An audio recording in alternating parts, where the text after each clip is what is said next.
आज नारायण ऐसे रुकुंडी चांडिल में भारत के प्रथम प्रधानमंत्री पंडित जवाहरलाल नेहरू की जयंती मनाएगी। उनका जन्म 14 नवंबर 1889 ईस्वी में प्रयागराज में हुआ था।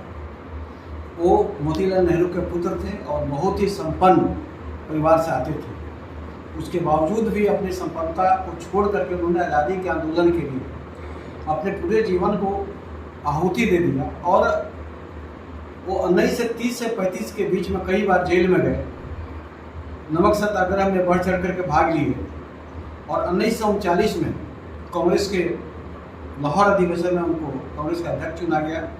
1923 में ही वो राष्ट्रीय महासचिव बन चुके थे कांग्रेस के।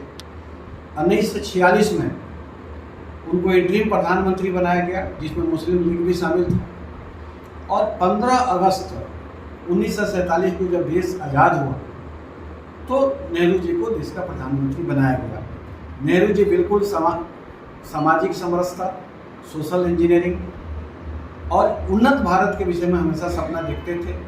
उनका उद्योग और कृषि दोनों समानांतर रूप से उनका प्रायोरिटी था और यही कारण था कि उनके प्रधानमंत्री के काल में कई सारी कंपनियां स्थापित हुई, सेल, भेल और बहुत सारी HEC सब उनके प्रधानमंत्री रहते समय ही पूरे देश में स्थापित किया गया और औद्योगिकरण हुआ।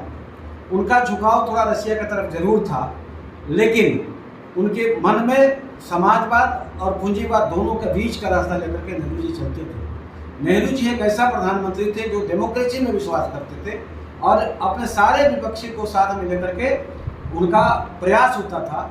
यहाँ तक कि जनसंघ के संस्थापक डॉक्टर श्यामा प्रसाद मुखर्जी भी उनके मंत्रिमंडल के सदस्य थे और he was the only prime minister. वो एक वही प्रधानमंत्री थे जिन्होंने माननीय अटल बिहारी वाजपेयी को 1957 के आसपास में संसद में बोला था कि लड़का एक दिन देश का प्रधानमंत्री बनेगा, जबकि आज के वातावरण में ऐसा व्यक्तित्व मिलना बहुत ही कठिन है।